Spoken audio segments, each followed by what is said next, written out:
All right, welcome back to another live. I'm your host, Joseph Lewin, and today I'm excited to have Tim Rettig.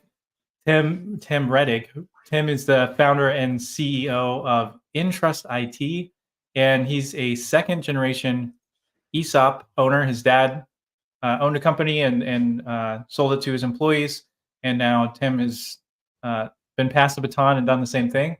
And Tim is also very active in the ESOP community and bringing awareness to ESOPs. And so I'm excited to talk to him today because I know a ton of entrepreneurs, I know a ton of business owners, and I can only think of one who has actually gone the route of setting up an ESOP and selling to his employees. And the more I've learned about it, I'm like, man, this seems like a really valid route to go. So, Tim, super excited to have you on to dig into ESOPs. Thanks, Joseph. Excited to be here as well. Anytime I can talk about ESOPs, believe it or not, I'm happy to do so. I was looking forward to this all week. Awesome. I love it.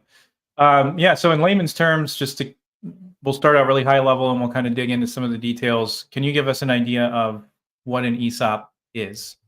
Yeah. So ESOP is Employee Stock Ownership Plan. And what that means is you create a trust that actually owns the company on behalf of the employees. And then the employees they get shares of the company set up for them through that trust. So people have a difficulty understanding what exactly that means. So Joseph, let's say that you want to buy my company. As a private individual, you can do that. You can offer me, and I'm going to make up some numbers here just to make people understand what this could look like. I value my company at $10 million. You say that's a good price. Let's do that. But you don't have $10 million. So you go to the bank to borrow $10 million to buy my company. But the bank is going to say, look, Joseph, you don't have enough income coming in or assets to be able to pay back $10 million. How in the world are you going to do that? And you're going to tell the bank, hey, I'm going to buy this company and they're generating, I don't know, let's say they're generating $2 million a year of profit. Therefore, the bank will say, okay, that sounds like a good deal, Joseph. We'll lend $10 million to you. You pay us back over time. Sounds great. So that's what's called a leveraged buyout because you're leveraging the future profits of the company that you're going to buy. People do this all the time with real estate. An individual will go buy an apartment building and they will get a loan from the bank based on the rents that are coming off of that apartment building. Same thing with buying a business. So what an ESOP is Joseph, instead of you as an individual buying the company, instead a trust is set up. The trust goes to the bank, borrows the $10 million, pays the business owner, and then the profits of the company that are generated go to the trust, and then the trust uses that money to pay back the note. The great thing about that is because the trust is independent from the employees are not liable for the debt. So they don't have to, put their houses up or their mortgage or anything like that to borrow money. Everything is done for them through the trust on behalf of them. So it's no different than if you own stock as an individual in Procter & Gamble or Coke or something like that. You own that stock. If anything happens to that company, you're not liable for paying back anything. The worst thing that can happen to you as a shareholder of any company is the stock goes to zero. Same thing with an employee-owned company. The worst thing that can happen is the stock can go to zero, but the employees would never be on the hook for that loan or anything like that comes out. They're just automatically guaranteed ownership in the company that they work for over time. Okay. So basically, it's a mechanism, and we'll dive more into this on both sides, but just to keep it simple, Yep. It's a mechanism for a business owner to be able to sell a company, and there's some benefits to that for the employer. But instead of selling that to an individual, they're selling it to the employees through a trust. Yeah. And then that trust protects the employees, make sure that they don't have liability, but then gives them extra benefit to working at the company. And there's all different kinds of ways that could be set up as far as how that works, what they get, how long they have to work to get access to funds or whatever. But is that kind of a fair overview? That's a good overview. And the other thing that's interesting is the purchase. The business owner can sell any percent of the ownership that they want. They can sell the entire company like my father did, or they can just sell a portion of it. 10%, 20%, 30%, whatever the business owner wants to sell to that trust, he can do that. And that's some of the flexibility that exists with the ESOP. Yeah, and that part's pretty interesting too, because typically if you're going to sell a business, you're selling the whole thing, right? You're not usually going to find a buyer who's going to come in and say, we want to buy, especially if it's a small company. Let's just say you're a Yeah. 10, 20, 30, $40 million a year company, or, $5 million a year company. You're probably not going to have somebody who comes in and goes, oh, I want to buy 25% of your company and just have a little bit of ownership. Like, probably not going to happen. So then Right. as the owner, you're basically locked into either selling the entire package or not being able to realize the value that you've gained. So if you're looking to invest in real estate and, kind of diversify your portfolio outside of just the business that you've grown, or, you want to invest in another business or whatever the case would be, you can't actually get access to the value of your company without fully selling it in most cases, or taking a loan somehow, or, doing something that's even more risky for the business owner at that point. Correct. Yep. And now one of the things that some small companies will do is they will give equity to individual employees, maybe people in their leadership or something like that. And I've done that in the past. And sometimes that gets a little messy because then that employee is liable for any debt that the company accrues, and any lawsuits or those types of things. They sometimes have to submit their personal financial information if the company wants to go get a loan, or they are also liable, if it's an S corp, they're liable for the taxes that the company has to pay, because the actual, the profits of the company flow to the shareholders, which then have to pay those taxes. So the ESOP gets rid of a lot of that complexity and sets up some very defined ways that employees get shares if they leave the company, whether they quit or they get fired. There are certain ways defined that the shares are bought back for a defined amount. So it really gets rid of a lot of the mess that occurs when people, small business owners, try to give equity to employees. Yeah, because I've thought about that before, where if you get stock in a company, if it's whatever 5% of the stock, if the company blows up and it becomes a massive unicorn and they go public, it's like, okay, then that makes sense and it was worth it. But in any other circumstance, the business owner could just structure it where they're putting all the profits back into the business. There's all kinds of things that could be done where you're not really going to see any of that value, maybe ever, but certainly not, in any way that's tangible. Whereas with the ESOP, you're kind of guaranteed, as long as the company's still around and, performing well, then you're guaranteed to actually see some value if you leave the company. Yeah, that's correct. And my father did this. So my father started a software company in the 70s. He retired in 2004 by selling 100% of his employee, or 100% of his company, to an employee stock ownership plan, to an ESOP. So like I said, that's one way you can do it. I, on the other hand, in 2019, 5 years ago, took 30% of my company, set up an ESOP trust, and sold 30% to that trust. And then my employees started to get benefits from that, right away. So I did a little different than him, because I wanted to be able to reward my employees along the way, rather than waiting till I, fully exited the company and retired. So it really helped with retention of the employees. So it gave me, because it's a 30% ownership stake that the ESOP has, it's a minority owner. So it's a silent partner, in other words. So there's not a board of directors. I'm not, told by the ESOP to do anything. I can run the company however I see fit. If I were to sell 51% or more of the company to an ESOP, then it's a majority ESOP. The ESOP then has a board of directors that then, tells me what to do, determines whether they're going to hire or fire me as the CEO of the company. It's kind of like, at that point, it's a kind of similar to what a public company has, where the CEO is hired by the board, and the salary set by the board, those types of things. Okay. Yeah, that makes sense. Okay, so we're going to dive a little bit more into the benefits, but just real quick off the top, a lot of people aren't aware of ESOPs. That's kind of part of the challenge, right? That's why you're so passionate about sharing about it, because there are a lot of benefits. You kind of describe some. We're going to go deeper into detail, but why do you think that ESOPs don't get the amount of attention that you believe they deserve? Yeah, so this is a crazy thing. ESOP, the structure was created in the 1950s by a man by the name of Louis Kelso. So he was an economist and he was an attorney. And he was able to figure out through the tax code that there was a way to set up a trust that could own the company on the benefit for the behalf of the employees. So he figured that out in the 1950s. So it was called a Kelso plan in the 1950s. And he implemented it for a bunch of companies in the 50s. And then it was put into the tax law in 1974 as part of ERISA. So it's been around for a long time, actually, with tax benefits since the 70s. So why do you not hear about it all that much? Even though, I'll give you an example. The biggest ESOP company in the US is Publix, the supermarkets that are Oh, down in the wow. South. They're actually coming here into Ohio. I think they're building one this year.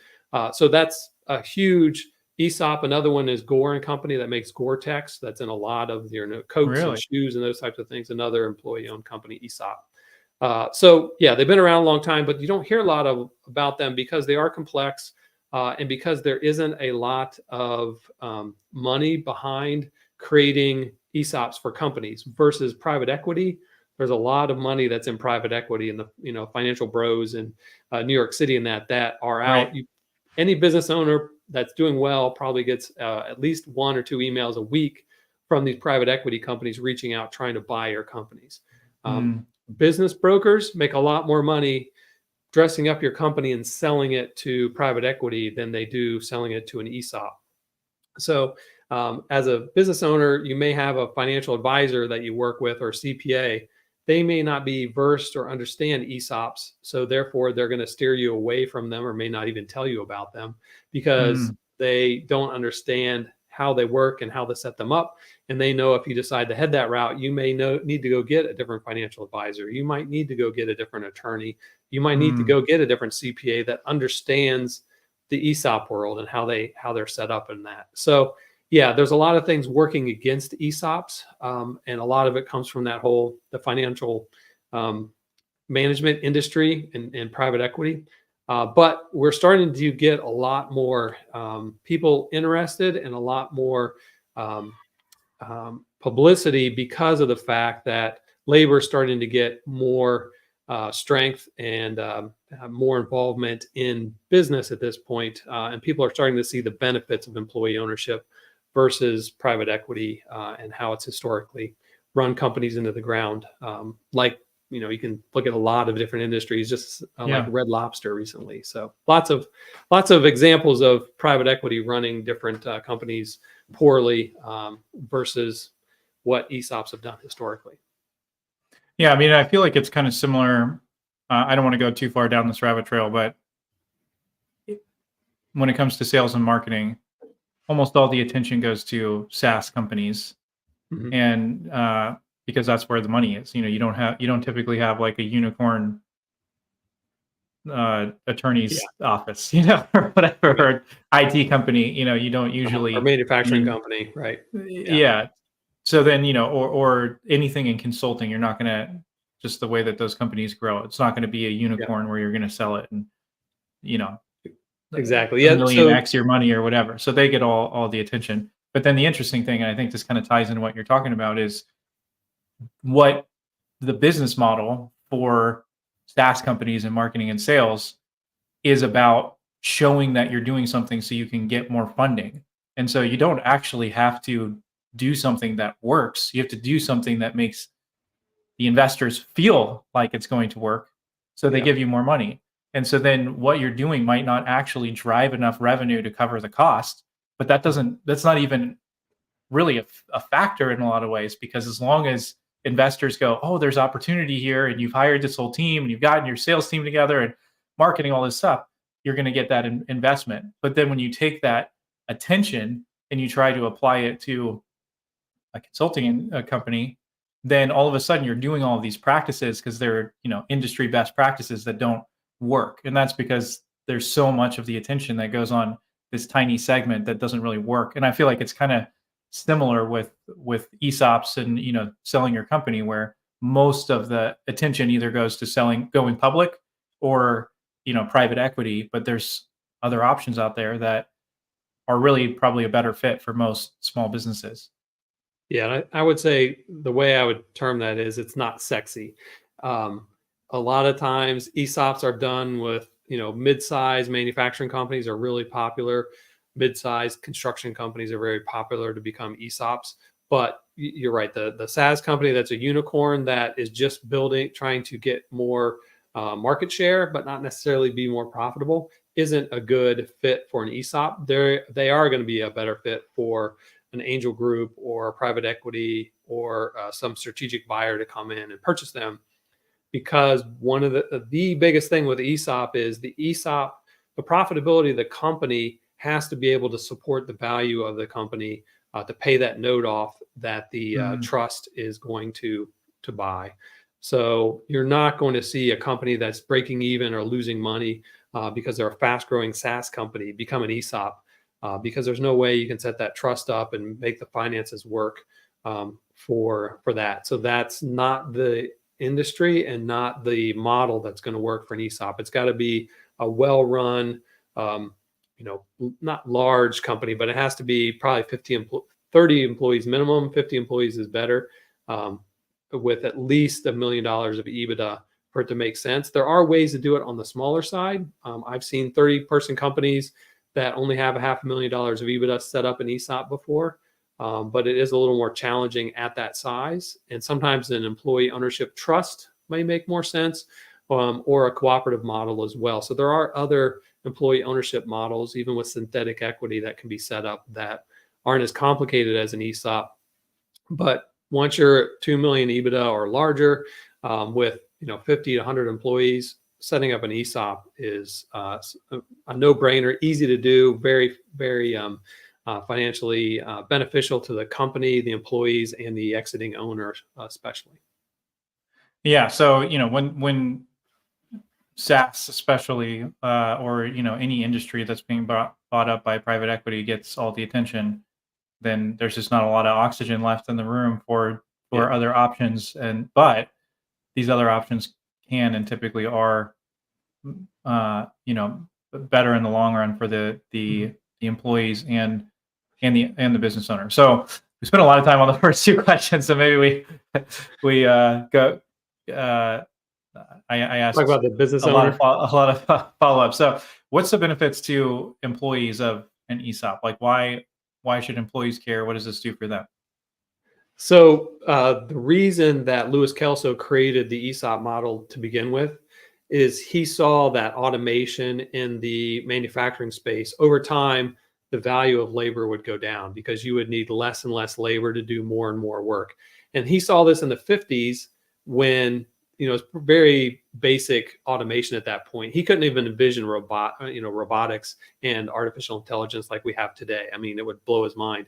But that is one of the core benefits of an ESOP, is the fact that you don't have all of the benefits of automation. Whoever owns the capital, whoever owns the equipment that's doing the automation, is the one that mostly benefits, where the employees are paid a very low wage. With an ESOP, the employees share in the benefit of the overall profitability of that company, that as they add more automation, as they become more efficient, it Mm, reduces that income concentration in that single or small group of owners at the top and spreads it out more evenly amongst, not exactly evenly, but much more fairly across all the employees in the company. So that's a big benefit. And also in most employee owned companies, and there's been multiple studies, Rutgers did a really good study around this back in 2017, that in most ESOPs, the employees are paid better, they're less likely to lose their jobs, there's better benefits, and the mm, employees are better educated about the finances of the company and their personal finances. So they typically have interesting. better 401k savings and all those types of things. So there are so many different benefits to the employees. And just to give you um, just the basic round idea of what this looks like, when most people retire, most regular employees retire, they have two big assets. They have whatever's in their retirement account, their 401k, and then they have whatever equities in their house. Those are their two biggest Mm, assets. If a person works at an ESOP, they have a third asset. They have the shares of the ESOP that they own, that they get. And so many times those employees are 1/3 more they have 1/3 more assets than they would have had if they worked at a non-ESOP company. So just imagine that benefit that on average, an employee retiring from an ESOP is going to have 1/3 more assets available to them. So instead of having $2 million in assets retiring, they're going to have $3 million in assets as a retirement from an ESOP company, doing the same job, working in a similar industry. And so with an ESOP, it's typically going to be money that's going into, it's like it's a retirement account essentially, right? Like how does that portion of it work? So How's that work? say So say I'm working at an ESOP and I've gained $200,000 worth of equity in the company that's Mhm. sitting in this trust, and that trust is, the goal of the trust is to try to increase the value of it's in a way it's almost like a pension would be only only if yeah, it's it's similar to that. private. Yeah, so it's shares that you own in the company. So what happens is just like your 401k, there isn't if you have $500,000 in your 401k, you don't actually have 500,000 in cash sitting in your 401k in most cases. You have $500,000 worth of stock in your Yeah. 401k. So when you retire, if you start using that money, what you're going to do is you're selling those shares on the market to get the cash to use for retirement. With an ESOP, what happens is if you have 500,000 in your ESOP account, it's not there's a 500,000 in cash sitting there. There can sometimes be some cash, but most of it is shares of the company. So when you retire, the company will then start buying those shares back to you for whatever the value of the shares of the company are. So Okay. as the company gets more profitable, those shares become worth more and more, just like the shares that are in your 401k that you own in different public companies become worth more and more over time. So it's a very similar setup. In most companies, like in mine, they go into their principal account. Principal is who we use to administer my employees' 401ks. They can see their 401k balance, and they can also see their ESOP balance right there Oh, wow. for their retirement account. And then is there like a tax benefit for that money that's in an ESOP, or is it basically just like deferred taxes until you Deferred, yes, retire, and then as you pull it out, you're paying at your retirement tax? exactly. Yep. Yeah. You can Okay. roll it into an IRA, or you can start taking the cash and then you pay the tax at that point. However Okay, you but you cash it can out. roll it over into a 401k. You can roll it over into an IRA similar to a 401k. Yeah. Um, okay, so that makes sense. And then, like you said, if you end up leaving the company, you kind of mentioned this at the beginning, then you can get a payout based on the stock that you have in the company. So the company's not going to continue to like hold that money until you retire. They're going to ultimately Yep. be paying that money out to you when you leave the Correct. company, Yes. even if you're fired. Even if you're fired. So, and this is law. So this is part of some of the law that was put in 1974. So this is a regulated account.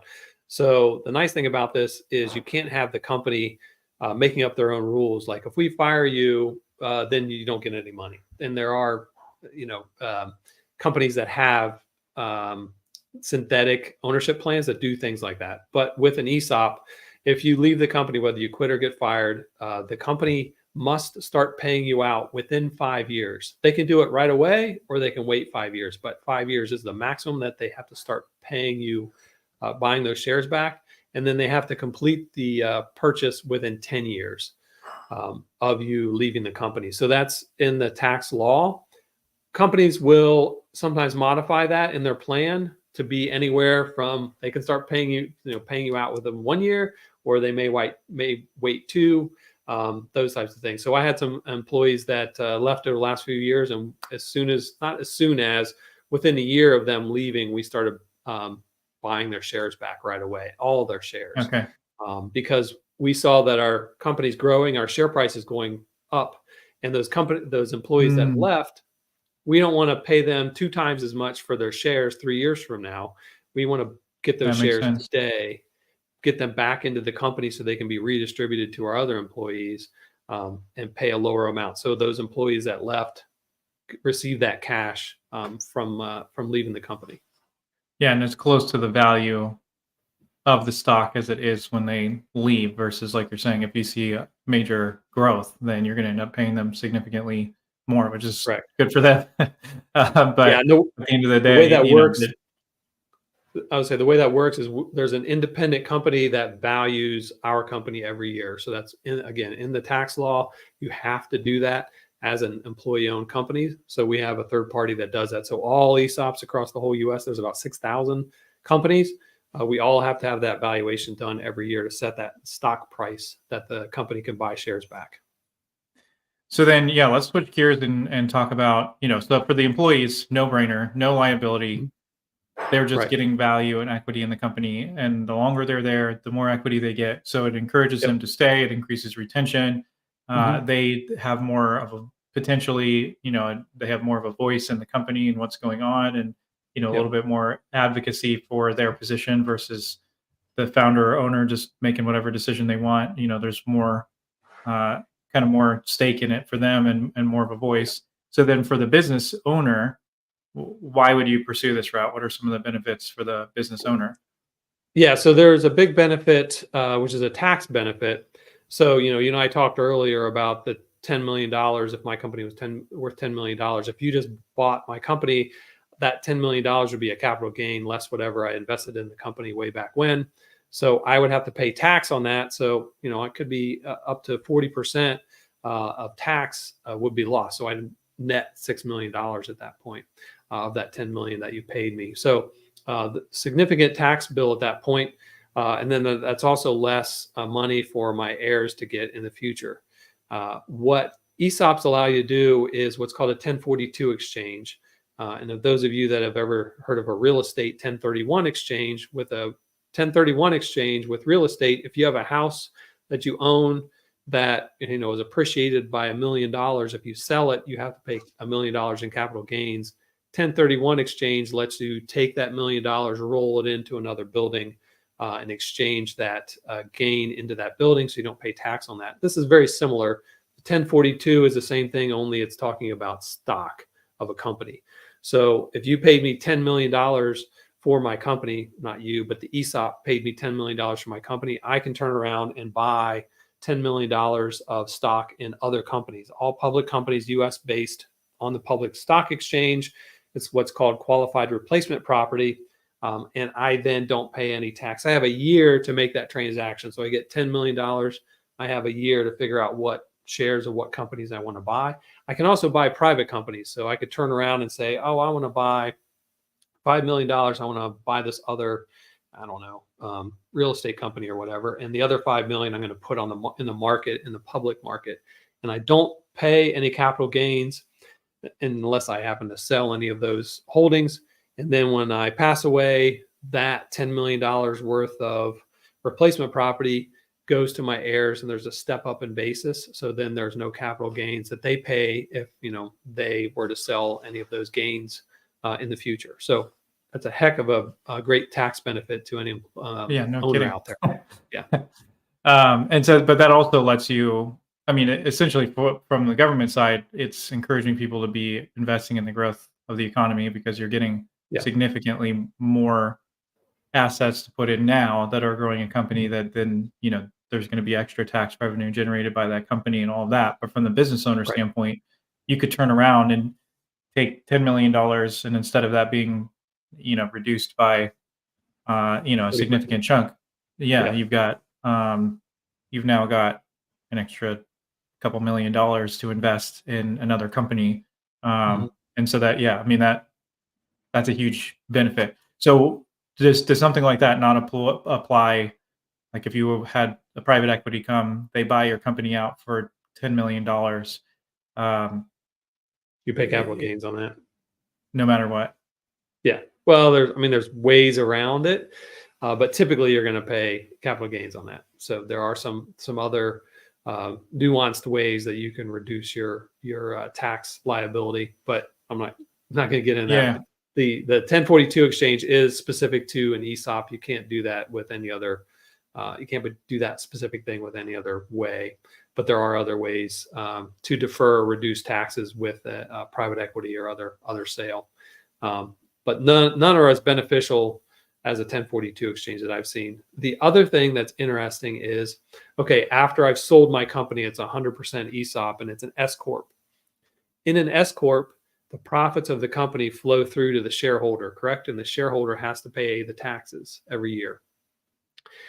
If the company is owned by an ESOP trust, that means the profits flow through to the ESOP trust. The ESOP trust is a non-taxable entity. So that pretty much means that the company at that point is non-taxable. So there are no taxes, no corporate taxes paid by the company on an ongoing basis. So that's why you see a lot of ESOPs with a lot of growth happening, because they're able to take money and reinvest it in the company. So if you're a C Corp right now, you're paying 21% corporate tax. A S Corp ESOP pays no tax. So that's about the best you can do comparison is 21% versus no tax. So an ESOP is going to have 21% more profit left at the end of the year, cash that they can use to do acquisitions, reinvest in the company, grow the company, grow the value in the company, pay off debt. So that note that they had to take out to buy out the owner now can be paid off more quickly because they don't have to pay tax. And then once they get that note paid off, they can go do acquisitions. So you'll see ESOPs grow to be very large. Publix is a really good example of that. I'm being quiet because that's my brain's processing that. That's a huge benefit to the company. Yeah. So does that non-taxable amount is based on however much is sold? So if you sold 30% of your company, then that is that 30% is non-taxable at that point because the shares are owned by the trust. So the company makes $1 million in a year. $300,000 would be not taxed at that point. $700,000 would go to the other shareholder, which would then be taxed. So let's just say that you sold your company for $10 million or you sold, my math skills are not good enough to do that, but yeah, basically you've sold 30% of your company that goes into the ESOP. You make, we'll just say $10 million as the business owner that now you can take and invest without paying taxes on it into either stocks of publicly traded companies or diversifying your own portfolio. So huge benefit to you there from a tax perspective and diversifying. So if for some reason something happened with the company, you don't lose everything that you've built. But then on the company side, if you're going, hey, I still own 70% of this company, but now we're not paying taxes on 30% of the profit that's coming in, you can grow it much faster and really end up getting way more value from that 70% that you still own because you're not paying taxes. So that, I mean, I know we're getting a little bit into the weeds there, but that is like a huge benefit. Yeah. And you not only have that, the other big benefit is you have employees that are like engaged and excited about the growth of the company because they see the every year they're getting more shares from the company distributed to them automatically, and they're seeing the share value go up year after year. Our share value has more than doubled in 5 years since we became an ESOP. So my employees, we did 3 acquisitions in 2021. In those acquisitions, we spent about $2 million to acquire those companies. And that since then has increased the value of the company by about $6 million. So it's pretty easy for me to go to my employees, which I've done, and said, hey, here's the study. We spent $2 million in 2021 to do these acquisitions. And you guys all did a lot of hard work to, integrate these new companies into our company. That has increased the value of the company to $6 million. So it's a 3 times return on investment. Your stock price now has gone up because of that, doubled. And now they're like, oh, we want to do more acquisitions. So they're all on board like, hey, let's grow the company. Let's get more sales in here. Let's become more profitable because they see the value of the company going up. And they can see that their share value for their retirement is going to increase. And we also have quarterly profit sharing as well. So they also receive, I've got 20-year-olds, 30-year-olds working for me. So it's hard for them to see the value of a retirement account that's out 40 years away. But they can see that they also get some profit sharing as well throughout the, today.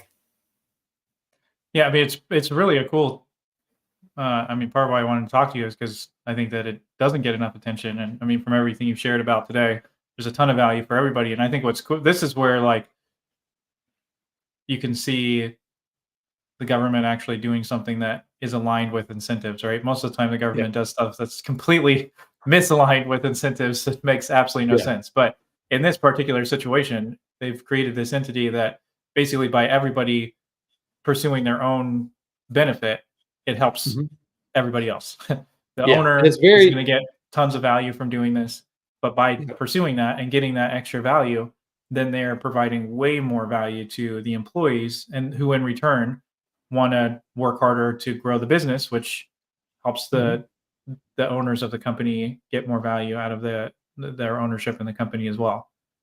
Yeah, and it's very unique to the U.S. So Louis Kelso got this into our tax law in the 70s. There's been one other country that has implemented something similar, which is the United Kingdom, the UK. So they have something similar. Other countries do not have this. Canada just January of this year implemented something very similar around employee ownership trusts, or EOTs. So Canada is starting to have something similar as well, because they are seeing the benefit of this in the U.S. In other countries, Spain, for example, there are worker cooperatives, which are structured a little bit differently, and they don't have the tax benefits as much as what the U.S. has. I visited the largest worker cooperative in the world, which is in Mondragon, Spain. There's about 70,000 employees that work in about 24 companies, including a supermarket like Publix, a electronics manufacturing company, catering company. I mean, these are very large companies that are all employee owned, worker owned, but it's not the same exact ESOP structure in terms of having the trust in that. So it's a little different, but the model is very, very similar in terms of the benefits and how it's structured. All right. So to wrap up, what are some ways that people can find more resources about ESOPs? If they're listening to this episode and they go, "Hey, I wanted to learn more about this," where do they go? Sure. So there are some good advocacy groups. One of them is the National Center for Employee Ownership, or the nceo.org. They have about 2 or 3 times a year, they'll have "Is an ESOP Right for Me?" a conference that's a day and a half, 2 days long, where you hear all the stuff I just talked about, experts from the financial industries, attorneys, et cetera, that come in and talk about all the different things in much more depth than what I have gone over today. So that's they have a great website, great books available out there, and videos and those types of things. The ESOP Association is another nonprofit organization specifically structured for ESOPs, where the NCEO is not just ESOPs, but also trusts and worker cooperatives and other structures as well. Okay.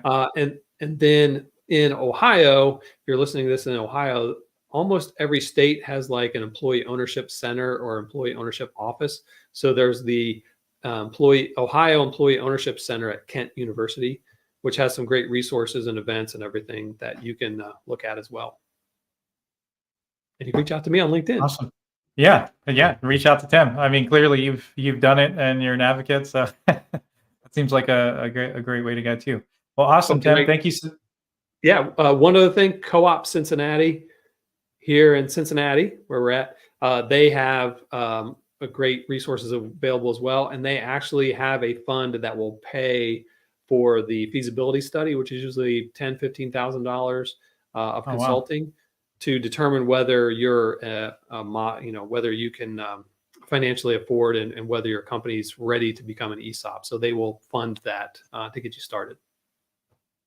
Awesome. Well, Tim, thank you so much for joining me on the show today. Really appreciate it. This is really informative, and I hope that more companies learn about ESOPs and take it seriously and really look into it as an option, because it seems like in a lot of cases it's a huge win-win, much better than private equity, where they're going to piecemeal your company and fire most of your employees and try to get pay you out as little as they possibly can at the end of the deal. So this seems like a much better situation. So thanks for joining and sharing about it.